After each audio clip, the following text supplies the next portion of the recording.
Hi friends, I'm filling up my glycol and water into my heating system. I added a loop and it's out here. I'll show you my my floor.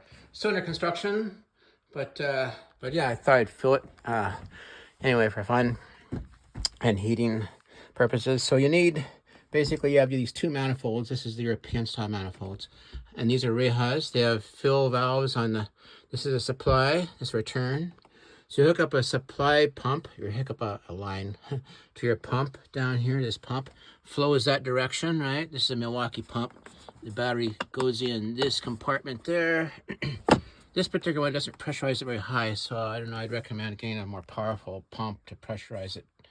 I can probably get up to maybe 14 pounds with this, which seems to work unless I'm pumping into a second story. And then you hook up another hose down here. This goes directly from the return, so it's going to supply water and glycol down through this line and back up through this out to the floor and then back up through this one. And then it's going to come out this end here. You got to have these little valves open, so it's valves. And it's going to come out this way and down into the bucket. And so this is taking the water out of the bucket, and this is returning the water into the bucket. And it's going to blow air in there. You'll see bubbles, and when the bubbles stop bubbling, you know you've got the line pretty much filled up. I said, what else can I tell you guys about this thing? Filling it. Yeah, so I shut these valves off, and then these guys shut off by turning clockwise this direction. It says down, you turn all the way down, right? And these are already filled up, so I don't have to fill these, but normally you'd open one, you'd open this one, fill it, and these are all closed, and open that one, you'd close this one, open that one, and fill it up, so on and so forth. Close that one.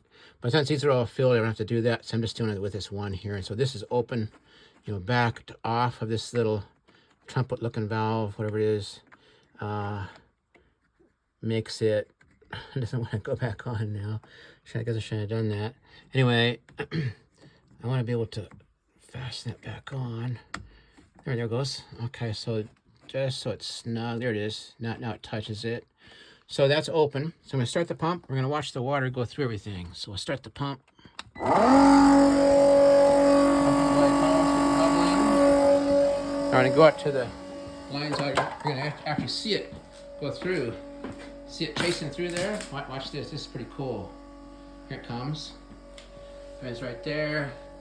Going down that way. Should be coming back to there. Back and forth. This is a 6-inch pipe spacing. I built this with existing parts I had laying around in my shop. But these things here are called return bends. And here you can see some of the air coming through. Yuck. We're going to get the air out. Yeah, it's pushing around. Here it comes again. Kind of fun watching this stuff. And there it goes down that way. Back around. Meanwhile, my closet is probably getting splattered with glycol. Hopefully not. It's almost back home. That's going to go back. Okay, so now we should stop seeing the bubbling. Pretty soon.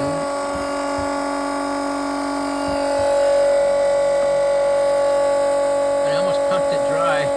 Gotta be careful of that. Let's see it stop bubbling. So now we're just going to circulate it. We're going to circulate for a while to get all the air out of it. Here's some more air coming through. See that? You guys can see that or not. There's the air. So just let it circulate for a while, right? And then it's gonna eventually push the air out in that bucket. And yeah, I had 300 foot of pipe. You should probably just do maybe 200 foot of pipe. And 200, 250 is best, but 300 is what the room took with all the 6-inch spacing. You can do it 8-inch spacing. And I've got these aluminum heat transfer plates from Radiant Design and Supply in Bozeman. I'll screw those down. Then you put plywood between everything, and that makes your floor all level. There's two ways to do it. You can put the heat transfer plates down between the plywood, subfloor, or you can actually put on top. I'll probably invert it. I don't have any more plates laying around. Anyway, and I'll have the plates up on top of the plywood for better heat distribution. I just thought that'd be better anyway. And I'll protect my piping for a while too, because it'll leave a little bit of pipe exposed to the surface.